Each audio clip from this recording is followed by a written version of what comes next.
Margot Milne, and I'm the Director of DYW Northeast, and I'm thrilled to welcome you this afternoon. First of all, I'll run through some virtual housekeeping to make our time together as seamless as possible. Mics and cameras should be disabled, and if you'd like to ask a question during the webinar, please use the Q&A function at the top menu bar. We'll do our best to answer questions as we go through in writing, and if we've got time at the end, we'll put the questions to our presenters, time allowing. We're recording the webinar, so after the event, you'll receive a follow-up link, plus the slides and all relevant links and contact details, so there's no need to take any notes this afternoon. Please also feel free to share the links with any colleagues or associates who might be interested but were unable to join us today. We'll aim to keep the session to an hour because we realise how precious everyone's time is. And I'm joined today by a couple of my DYW Northeast team members to help things run as smoothly as they can. For anyone unaware of DYW Northeast before today, our core purpose is to make it easier for employers to connect with young people in schools and colleges across Aberdeen and Aberdeenshire. Employers provide and support inspirational opportunities for young people to help them understand and develop the skills they need to succeed. In essence, employers help shape the future workforce Scotland needs. We are keen for our information events, whether these are online or in person, to reflect areas that our region's employers are interested in. To this end, we ran a survey of our employers earlier this year, asking for the topics that they wanted to hear more about, and becoming a STEM ambassador was one of them. So here we are. Without further ado, I'd like to hand over and introduce you to our main speaker today, Debbie Mathers. Debbie is the STEM Ambassadors in Scotland Programme Manager, and we're going to hear all about the programme. So over to you, Debbie. Thank you so much. I'll just share my screen and hopefully everybody can see that okay. So thank you very much for welcoming me today, and it's great to hear that so many of you are interested in finding out more about the STEM Ambassador Programme. So my name's Debbie, I'm the Programme Manager for the STEM Ambassador Programme across Scotland. And I'm going to introduce you to various things today and go through the benefits of being involved in the STEM Ambassador Programme and how the STEM Ambassador Programme and DYW are linked and how we work together. So the first question that I'll put to you is, what is a STEM ambassador? So a STEM ambassador I've got here as a role model, is a volunteer, and really a STEM ambassador can be anyone. It could be someone that is a apprentice, maybe quite early on in their career, maybe a graduate or a student. It could be someone that is further into their career, or someone that's retired, or someone that's got a STEM related hobby, so science, technology, engineering and maths. And there's no qualification requirement to be a STEM ambassador. The main thing that we're looking for is passion and enthusiasm for those subjects and really wanting to share that with young people. I also encourage people from that maybe don't have a STEM background but work in a STEM sector to become STEM ambassadors. And the idea behind that is that they get to show all the opportunities that are available within a STEM sector. So for example, maybe in a marketing team, it might not be they might not have a STEM background, but they work for a STEM company. So showing that there are various opportunities within STEM sectors. So keeping it really, really broad as to who can be a STEM ambassador. And as I say, the main thing we are looking for is passion and enthusiasm. And it's really about bringing STEM to life. So what they're learning in school, how can we make that relevant to how they're going to put it into practice when they are adults, when they've got in their career.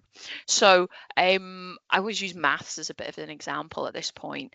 I think there's usually at some point during a maths lesson there'll be a question of, when am I ever going to use this? And that's where we as STEM ambassadors can come along and say, this is how I used that maths, this is how I solved that problem, how I saved lives using that piece of maths. And giving those examples to not only young people, but teachers as well, so that when they get those questions in the future, they can say, well, when I met this STEM ambassador, they told me of this example of when I'm actually going to use this maths.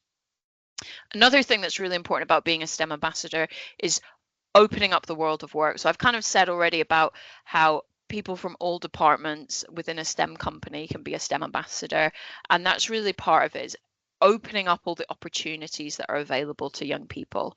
I think sometimes, you know, you can maybe move from primary to secondary, and the careers that you know are a doctor, a lawyer, and a footballer. And actually, we want to show that there are loads more opportunities than that.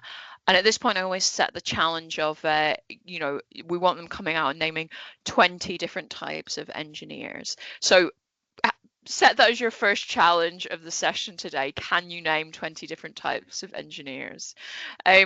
So that's a really good, that's what I would love to be able to share with young people, is just all the opportunities that are available and being able to name loads of different careers as they move through their school journey. So that's a bit about what a STEM ambassador is. Hopefully you're maybe thinking that that's you or maybe some of your colleagues.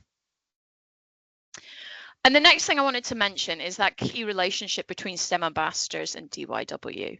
So in no way do you have to sort of choose one to work with. We very much support each other.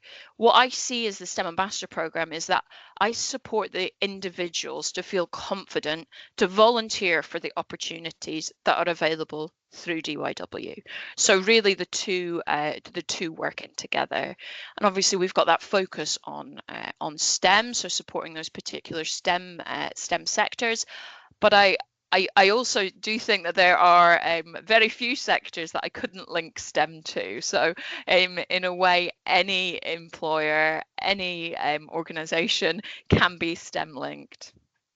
And one of the, after you finish hearing from me, you'll get a chance to meet Mary, who works for the Scottish Food and Drink Ambassador Scheme, and she'll talk you through about how that relationship works and how she's able to support her particular cohort of STEM ambassadors, and maybe have a think about how you could work with a particular group.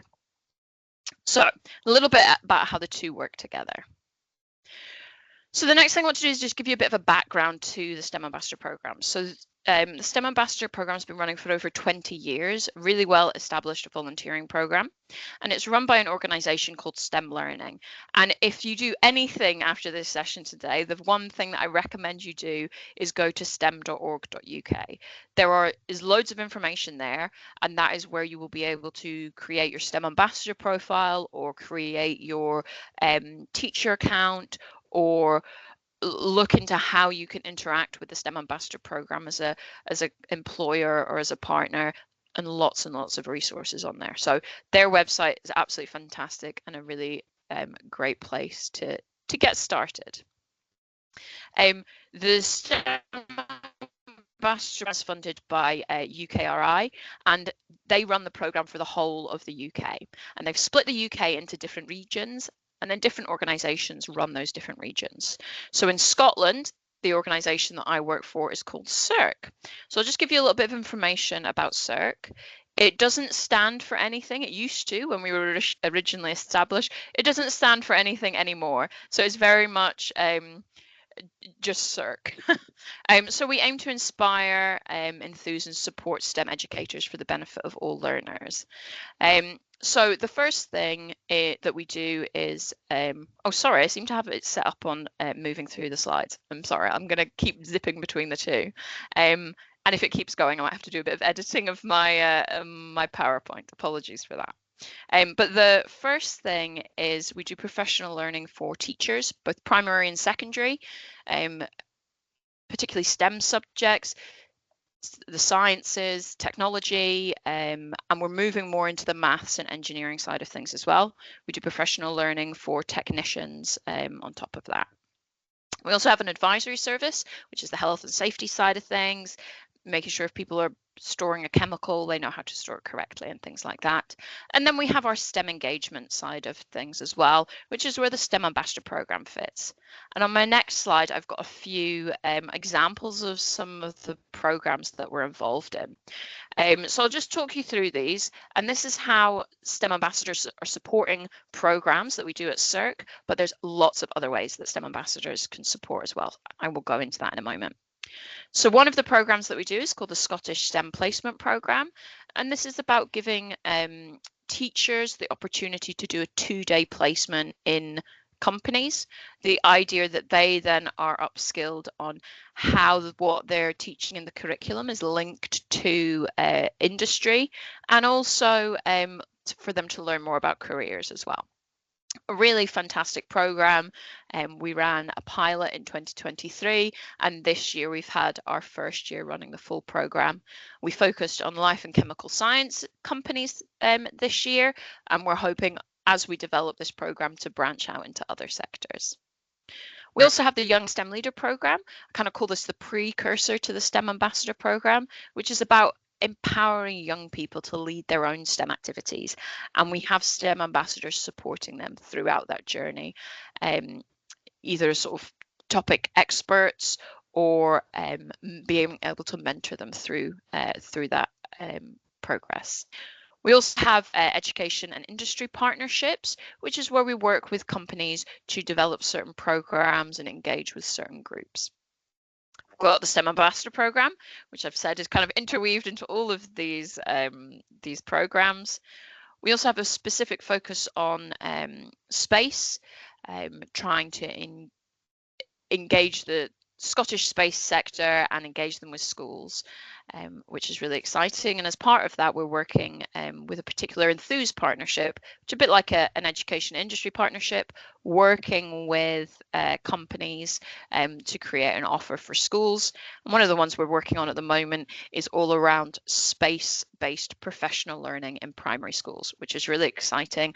We have a professional learning session once a month, all the way through till February, which STEM ambassadors are welcome to join. A really cool way for a STEM ambassador to upskill themselves in space and the curriculum, but also to meet teachers and from across Scotland. And we also have research and placement experiences, which were formerly called Nuffield Research Placements. So a placement for students, and the companies that are involved in that, a lot of those and the people involved in it will be STEM ambassadors as well. So you can see how it all kind of links together and all the opportunities that are available to STEM ambassadors. So the next thing I've got is why use STEM ambassadors? Why would a school want to engage with a STEM ambassador? And I've got various ideas on the screen here for you. Certainly not an exhaustive list. So some of the examples I've got here is access to a wide variety of help. So careers events, STEM clubs, mentoring, competitions, all those kind of things, lots of things. And I'm going to go through some of the examples of STEM ambassador activities a wee bit later. Providing a real life context for the curriculum. So that's one of the key things a STEM ambassador does, is being able to make those links. Another key thing is challenging stereotypes. Potentially one of those stereotypes may be that there's not many women in STEM sectors. So really trying to open up that and show that that's not the case, and that there are opportunities for women in STEM sectors. Raising awareness of all the pathways that are available, and then making links to different topics as well. So we've got their maths, learning for sustainability as well. That's a really key topic that teachers are working on at the moment. And one of the key things that we try and do is show that STEM and learning for sustainability can be one in the same. So by prioritizing learning for sustainability, you don't have to stop doing STEM, and the other way around. So the two can work together really nicely. And I have already mentioned that the support that STEM Ambassador offer isn't just about supporting the young people, it's about supporting the teacher as well. So those are some of the ways that it's why a school might use a STEM Ambassador. And then the benefits for employers to being involved in the program and getting their employees engaged in volunteering as a STEM ambassador. So it's a great way to be able to engage with the local community and offer local support. We ensure that all STEM ambassadors have gone through an induction, which includes safeguarding training, which means they learn how to safely work with young people, which is really essential. And we also ensure that all our STEM ambassadors have a PVG check, which is again a really useful tool for anyone who goes into schools or engages with young people to have. It's useful for them. They know they've got that certificate. If there is any investigation, they know they've gone through that process. And it's also an extra support as an employer for you to know that all your volunteers have that. I'm going to talk a little bit about our digital platform a little bit later. But through being on our digital platform as a STEM ambassador, you get to see all the requests that are coming in and all the opportunities that are out there. So it's a really great way for you to be able to access more opportunities. And we also encourage STEM ambassadors to add their own offers. So if you have a particular topic that you want to cover and you're not seeing a request for it, you can add an offer and teachers can approach you. That's really useful if a teacher maybe doesn't know what's available to them in the local area. They can browse and see the options that are there. And the whole point of this is that they don't know everything that's out there in every STEM sector and every STEM role. So by us being able to promote offers to teachers, it means that they get a real understanding of what's out there. There's also, I've mentioned sort of our digital platform. Companies can also get access to their list of volunteers through our digital platform. At the moment, it's currently you have to have 25 STEM ambassadors registered on our platform to get access to that. Once you've got that, you're able to see how much volunteering all your STEM ambassadors have done. You're able to see who's got a PVG. You can add activity and get them volunteering for your own internal activity as well. So it's really great. Really useful tool for reporting as well and finding out some stats if you're putting that towards maybe corporate social responsibility reports and things like that. And it's also a really useful way of being able to plan a little bit, plan ahead. Again, these are things that you will be able to do through DYW. Just before the call started, we were talking a little about careers fairs and supporting and companies supporting careers fairs. So this is something that you can use to plan out your year, not only our digital platform, but also the advice and support that you can get from us at CERC as to how you might plan out your year, and from DYW as well.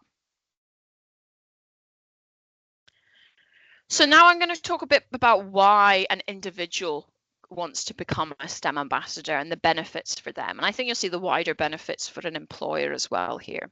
So one of the first things is to improve skills.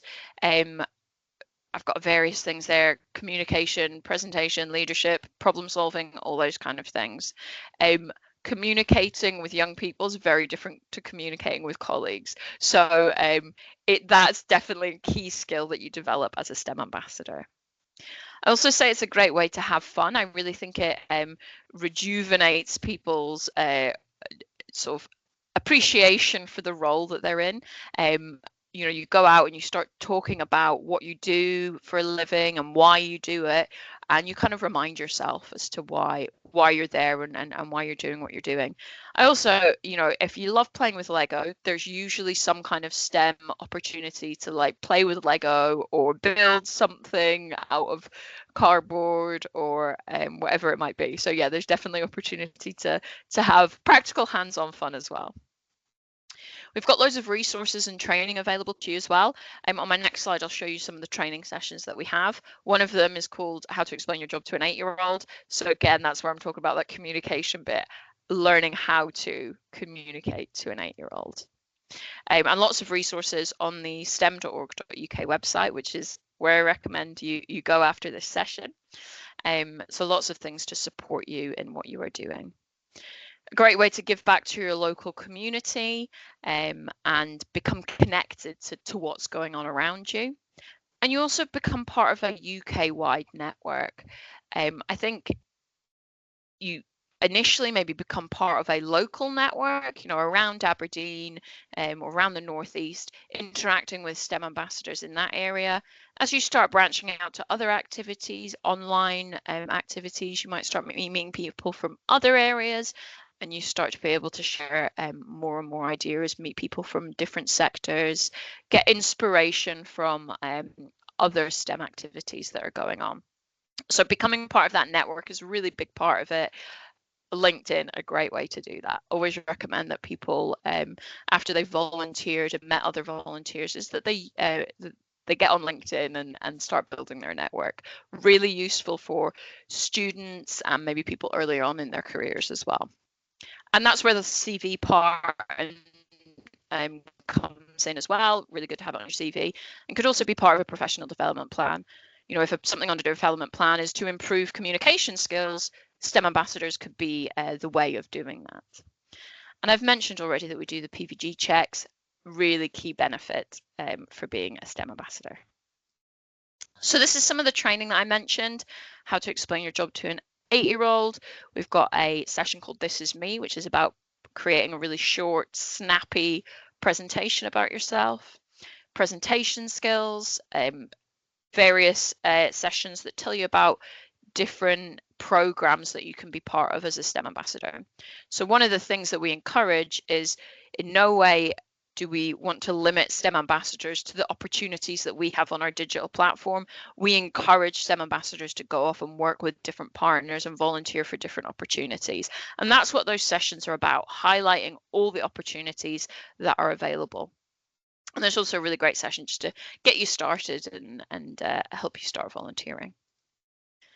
There's lots of different ways that you can be a STEM ambassador. So on our digital platform, what you'll be able to do is, once you've become a full STEM ambassador, you can browse all the opportunities and you can basically choose from a menu of opportunities. So put in filters for particular activities that you like, particular age group you want to work with, particular location you want to work in, and you can have a look what's available. So here's ideas of some of the types of activities that you might want to do. I always say a talk is a really good way to get started as a STEM ambassador. More than likely, you're going to be talking about your own experiences and you are the subject expert in that. So really great way to get started. There's lots of ways of supporting young people in different competitions that they're part of. And mentoring programs and things like that. So there's loads of different things, and we keep you updated on all this information, and we share lots of opportunities with you. Here's some STEM ambassadors in action. So the first one there is some teachers on our SSPP program, getting kitted up on placement. We've also got a fantastic Aberdeen-based STEM ambassador heading up to Orkney for the Orkney Science Festival. Got a fantastic careers event there at Boxburn Academy. So you can see that there's lots of different things going on and lots of types of activity that you can do. And you're really in control of what you do. Some different things here. So actually visiting a workplace. This one in the middle is going around different stalls and trying different activities. And then we also have one there about building a garden. So it really is a range of things that you can be involved in. Hopefully it gives you just a little bit of a flavour of the types of things that are out there. So this is the key step, and I hope that this is the bit that you will maybe go through yourself and maybe share with your colleagues as well. So how to actually become a STEM ambassador. I've already mentioned it. Head to stem.org.uk website and create your STEM ambassador profile. You'll then be asked to complete the online induction, which is the bit I mentioned about safeguarding and things like that. And then we go through your PVG application for you. Involves a short ID check on a Teams call, which lasts, I think, under 5 minutes to check your ID, and we then submit that to Disclosure Scotland to start your PVG application. Once you've done that, you can start volunteering. All in all, once you've created your profile, completed your induction and got your PVG, it probably takes about 6 weeks to go through that process. If you're getting through things quite rapidly, you can do it within 2 to 3 weeks. So it really depends on the time you've got available to do that. The next thing I wanted to mention as well is just how, as an organisation, as an employer, you can get involved in the programme. So the first thing I would say is to share the information that I had on the previous screen with your colleagues, see if there's an appetite for it within your organisation, maybe encourage there to be an appetite for it in your organisation. And then you can reach out to me and we can have a bit of a discussion of where to take it next. If there's a large number of you, I might suggest doing a online information session where we can get all your colleagues on a call like this and I can talk them through the program and we can go through the steps. Or we might suggest that you go to one of our regularly planned webinars that we have as well, if there's maybe a smaller group of you. So you can see I've got some links there. So if you are wanting to recommend it to other people within your organization to maybe learn about it from the point of view of being an employer, maybe suitable for someone that's maybe takes on the role of a STEM coordinator or a volunteering coordinator within a company, they could go to the first Eventbrite sessions, and the other ones are for individuals, STEM ambassadors, wanting to find out more about the program. I'm going to share these links with you, so you will have access to them. But really, from now, you can start creating your STEM ambassador profiles and dive in. You don't need to wait to speak to me. You can get started on that as soon as you like. And then I have got some contact details up on the screen, but I will share all this information with you afterwards. So you don't need to take note of it now, but just popping up on the screen now so that it's there. So that's it from me. I will pass. Am I passing back to you, Margot? You certainly are, Debbie. Thank you very much. Stop sharing. Brilliant. Thank you so much for that comprehensive run through of STEM ambassadors. Really, really valuable for the audience, I'm sure. I'd now like to introduce and hand you over to Mary Holland.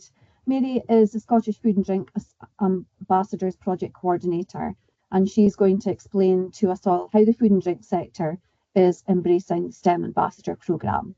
So over to you, Mary. Okay, thank you very much, Margot. Let me just put this onto slides.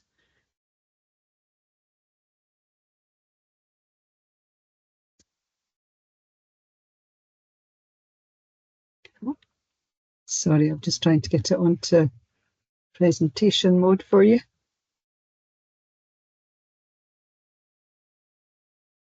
Is that in presentation mode, guys? I wonder if one of the team could let me know.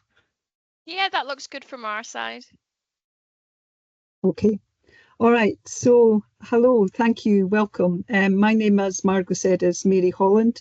I am here representing the Scottish Food and Drink Ambassador Scheme.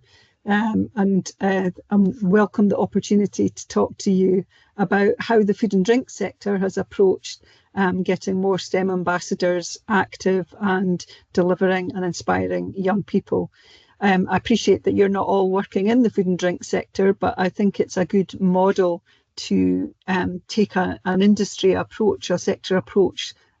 So I'm going to share a few background context with yourself. So the Scotland food and drink sector actually has a 10-year strategy that was put together and published in June last year, called Sustaining Scotland, Supplying the World. And within that strategy, there is 7 key deliverable programmes being identified to deliver that strategy. You'll see there highlighted that one of those strategies strands is the people and entrepreneurial skills, and that's where the food and drink. Sorry, Mary. Yep. The slide's not moved on. We're still on the first slide. Right. Okay. Let me stop sharing and reshare. Oh, there we go. It's there. It's moved on now. Right. Okay. Okay. Sorry. Thank you. Thank you, Debbie. And no worries. Right. So, so there's 7 key strands, deliverables from within the food and drink industry strategy. One of which will be no surprise to any of you, I'm sure, is people and entrepreneurial skills. Each of those 7 priorities has a group made up of industry representatives and employers who look to create an action plan. So there's actually a deliverable action plan for the strategy that underpins the strategy. And in the case of people and entrepreneurial skills, they have identified these 5 key areas that in order to deliver people and entrepreneurial skills to meet the food and drink strategy. You'll see there's one there is the industry image and attractiveness. Again, this is not unique to the food and drink sector, I'm sure. I'm sure there's some of you on the call would have that on your list of things that you need to do to attract young people into the industry. And the food and drink sector is no different.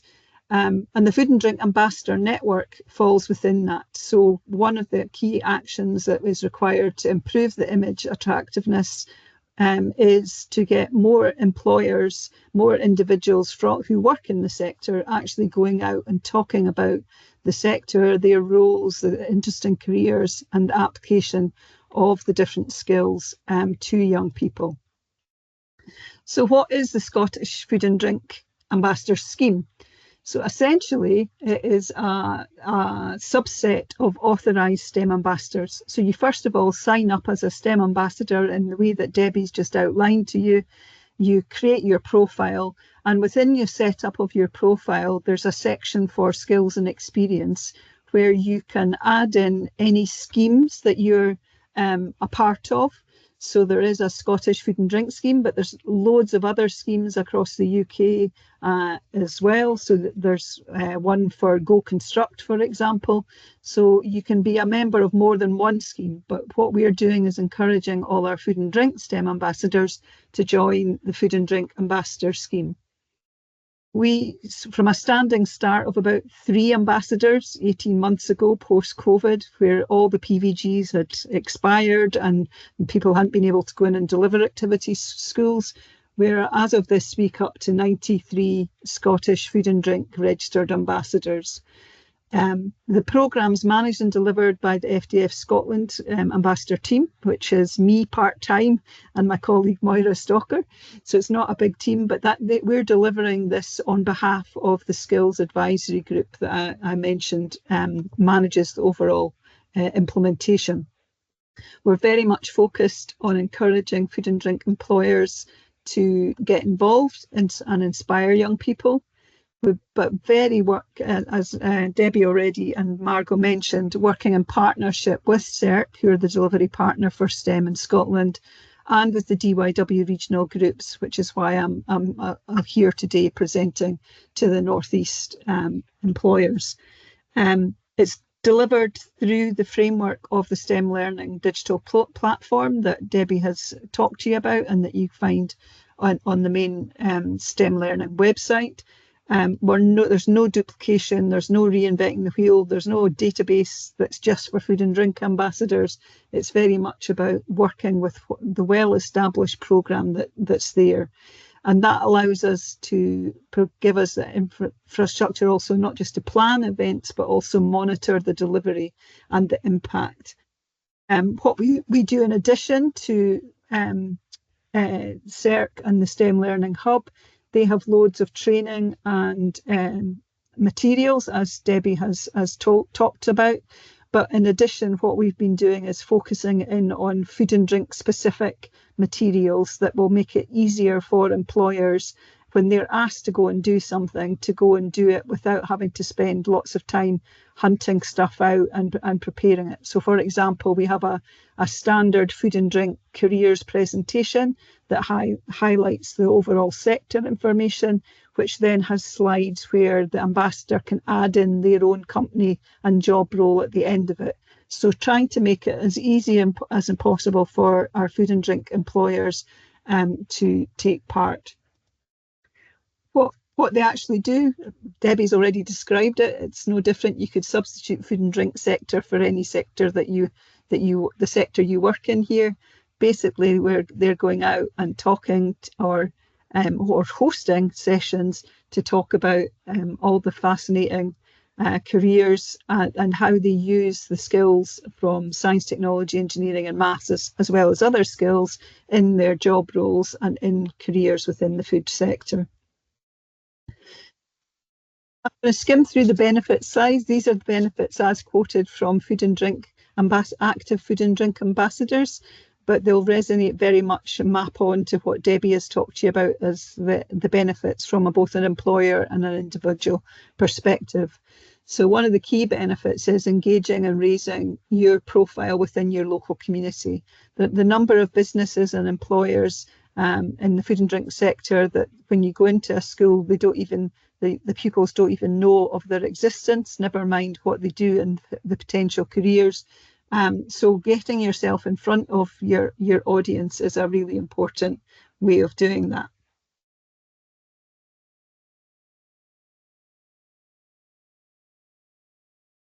Down for some reason. Okay, the second area is recruiting a talent pipeline, which is very much the purpose of DYW, and we're obviously supporting through the STEM Ambassadors that programme. This example is from our rural location perspective, which obviously the North East and Aberdeenshire in particular are very much in that situation. Scottish Sea Farms is one of the food and drink employers that have got the most ambassadors. They've got about 20 ambassadors at the moment, from Shetland and Orkney down to Oban and everything in between. And they see the importance of actually taking what they do to the local primary and secondary schools to show the young people that actually they don't need to go away from the region in order to find really good, interesting jobs and careers to go forward. We also have already touched on helping teachers to connect with the skills for the future workforce. A couple of the ambassadors have come back to me and said, it's been really great. I've had the teacher come up after the session and say, oh, I'd like to find out more. So, and I know we've got a few teachers on the calls today. You know, the ambassador role is, as Debbie mentioned earlier, not just about educating the young people, but also supporting and helping the teachers. So that might be through a CPD session or a site visit for teachers out to different businesses. Developing your staff, I think we've already covered this, but I think it's really important to emphasise you might not want to be somebody that's delivering a presentation to a whole assembly class, and you don't need to be. You can be behind the scenes. We've had ambassadors that have created resources. They've written a book about the life of a salmon for primary schools, for a whole module with the primary school in Oban. So there's something that everybody can do. You don't need to be that extrovert that wants to be out in front of lots of people. We've talked about the PVG check.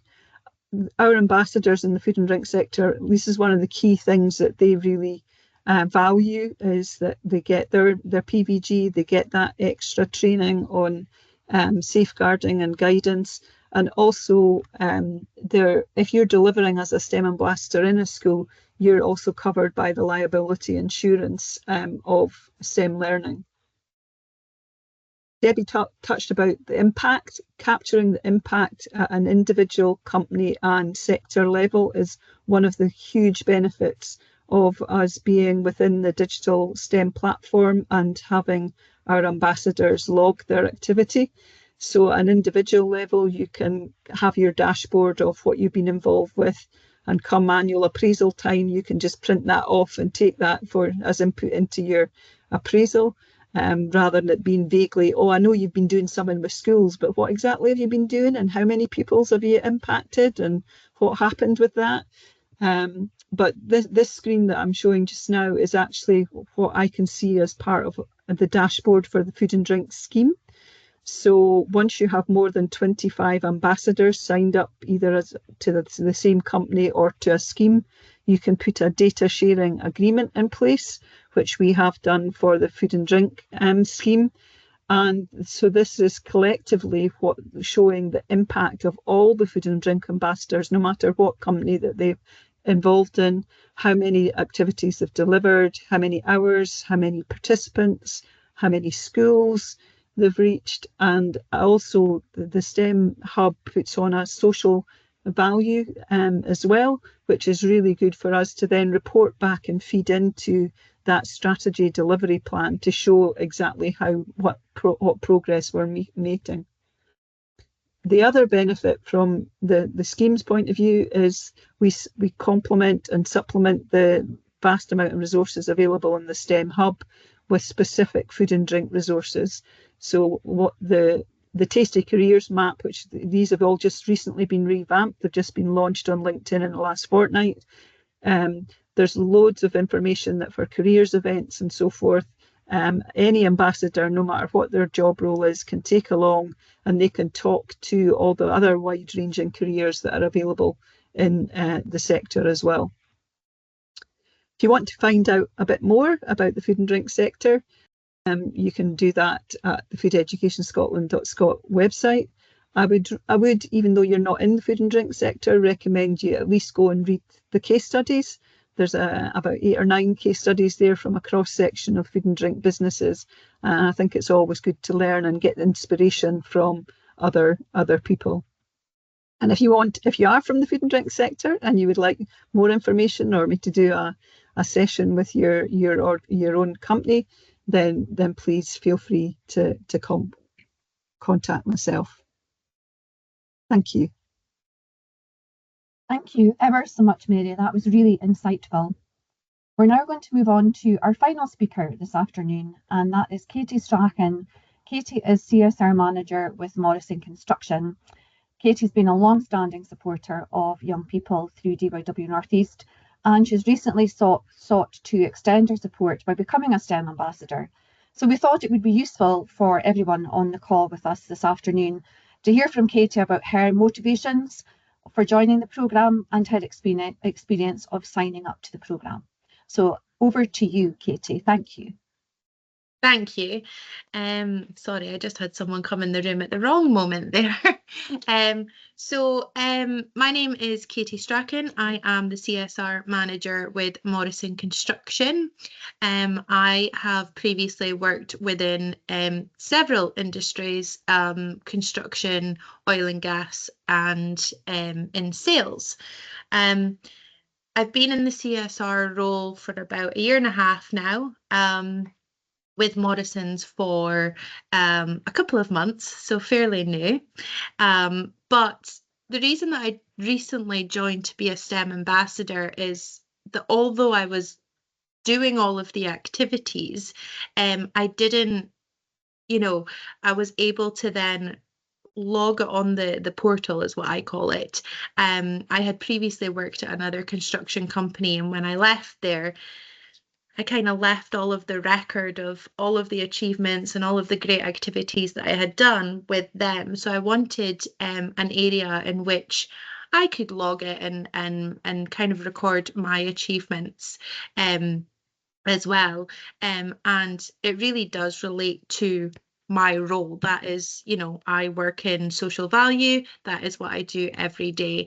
And I really wanted to solidify what I was doing. And we've already kind of mentioned the PVG check, providing that peace of mind to the schools that I was going into. I had previously had a PVG check in previous employment, but it was just that extra layer to then say, this is, I've been PVG checked when going into schools. I also, the reason that I also wanted to become a STEM ambassador, and I've worked closely with DYW on this, is to give young people a positive learning experience.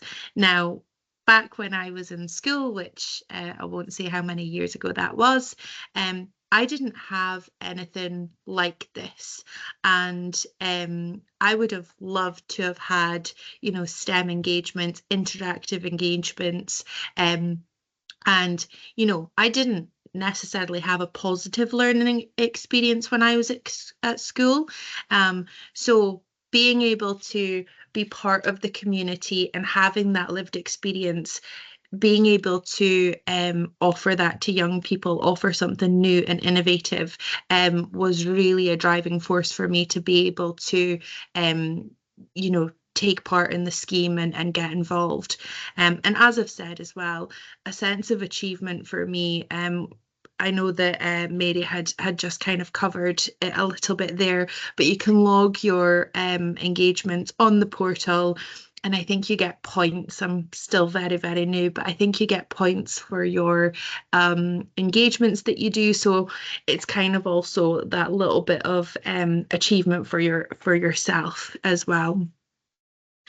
I know that Debbie did cover the process, but from an ambassador's point of view, it was so simple and easy. I registered online, and I went through the e-learning modules for the safeguarding and a couple of other things. They weren't, these 4-hour long e-learning modules. They were short, they were to the point, and you're not going to be sat at your computer for hours and hours and hours doing them. So I went through all of those. I then in Scotland, I think I was told that somebody then contacts you to do the PVG. There was a slight delay there. I think that there was a little bit of a mix-up, but nothing, again, too long. Completing the PVG application, which I have done before. If you haven't done it previously, again, that's very, very simple. You would need your in your pre-word beforehand about having your identification ready, and then once that's done, I think it took about approximately 6 weeks for the PVG to come through, and then uploaded a photo onto my profile and received my badge about a week or two later, and that was me. Off I went. In total, it took about 2 months from the very start to finish of the process.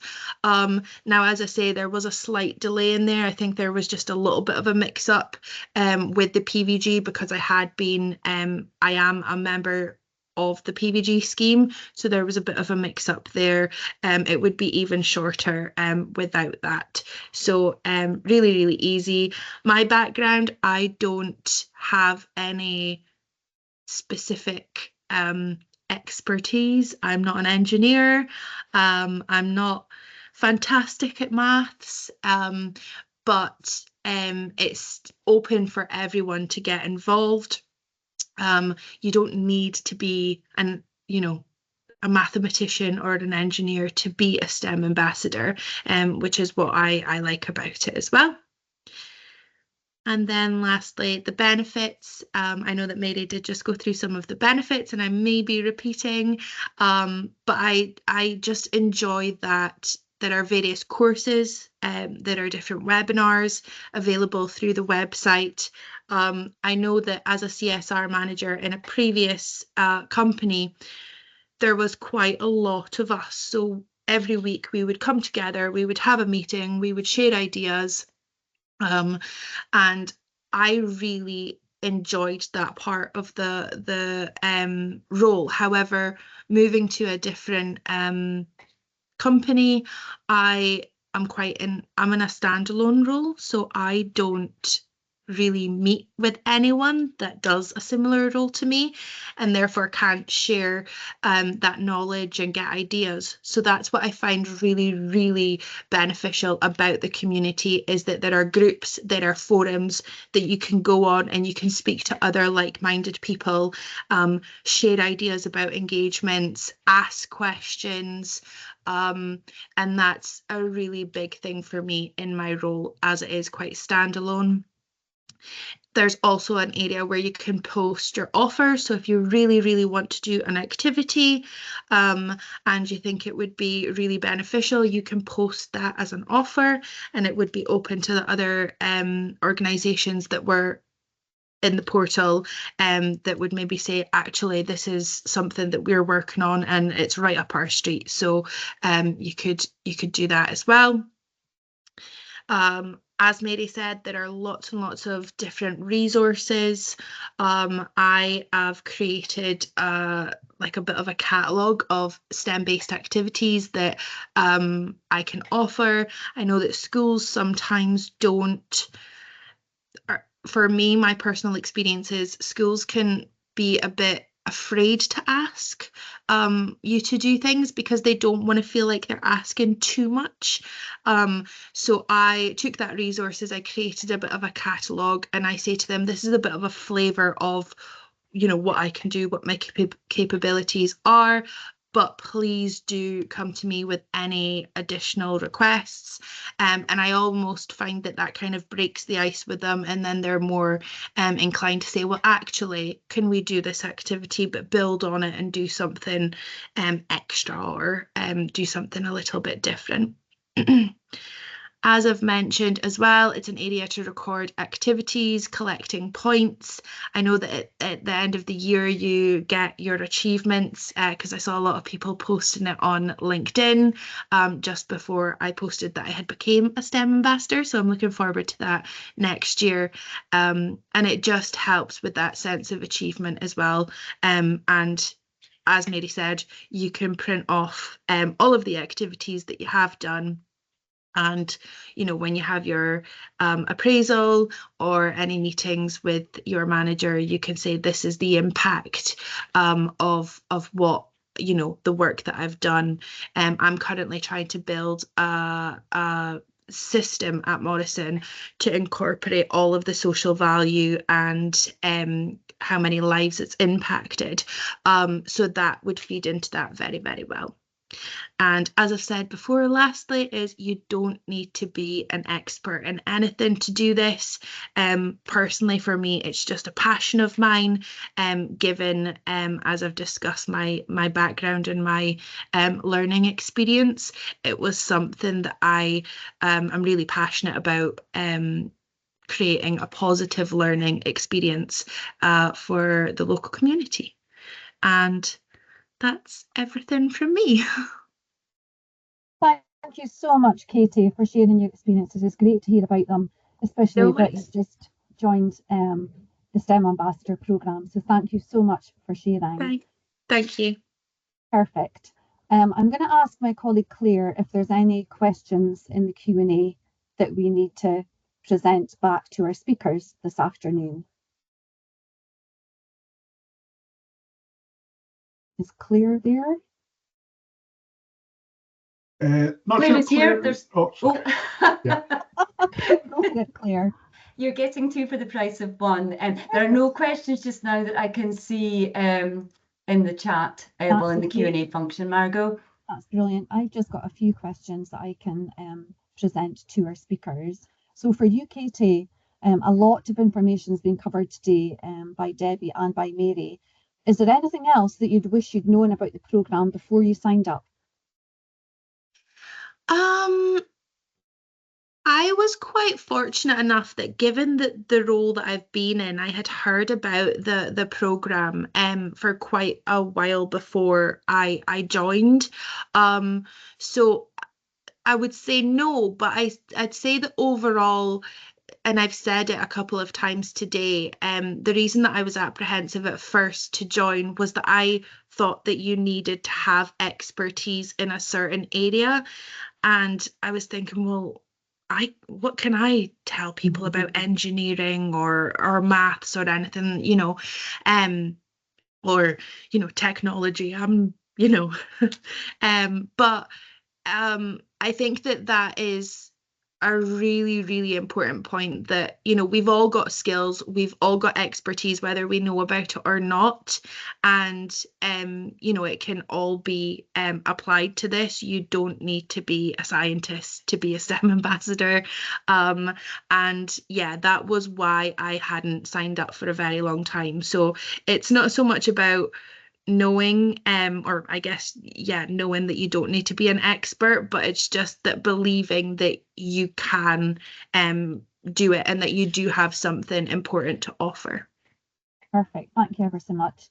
And my other question is for Mary and also for Debbie.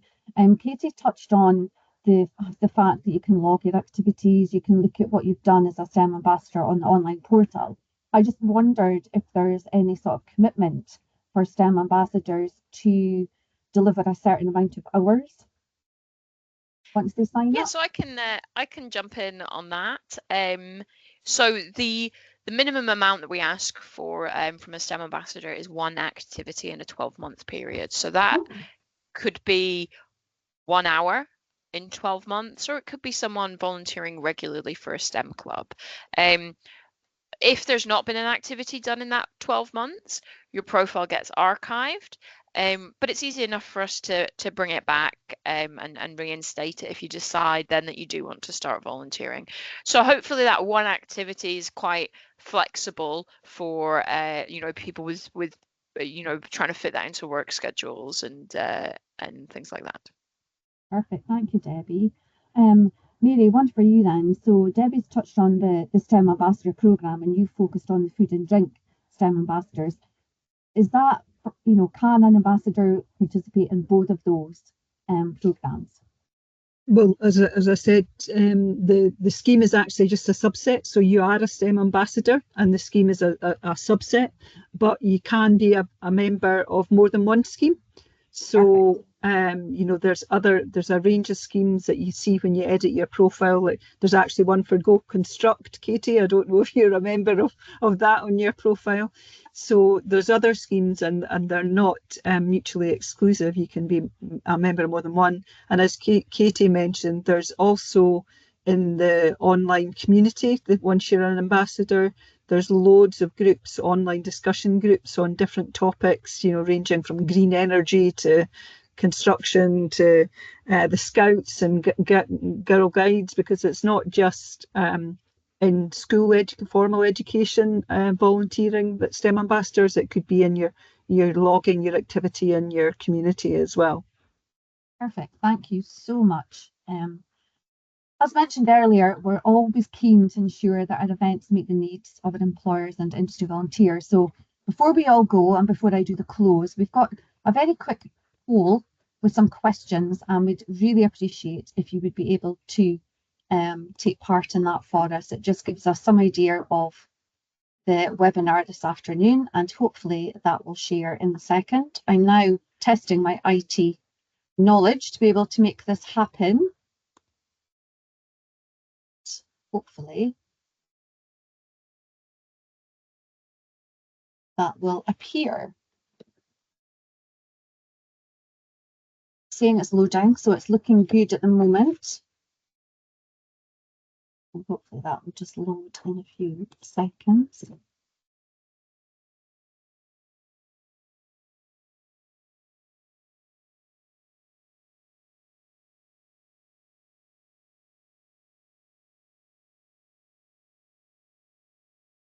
Here we go. So we've only got 3 very quick slides. It would be greatly appreciated if you could just go through them with us. So the first one's round about how the webinar has helped your understanding of the STEM Ambassador Programme, and I'll just leave that on screen for another few seconds to allow people to vote. And Margot, just while everyone's voting, we do have one more question in the chat that we'll maybe get to just before everyone leaves. Of course, that's not a problem. Okay, and we'll just move on to the next question. I'll move on.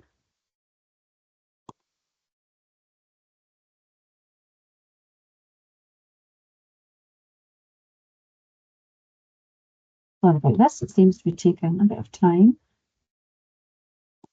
It's not letting me move on for some reason.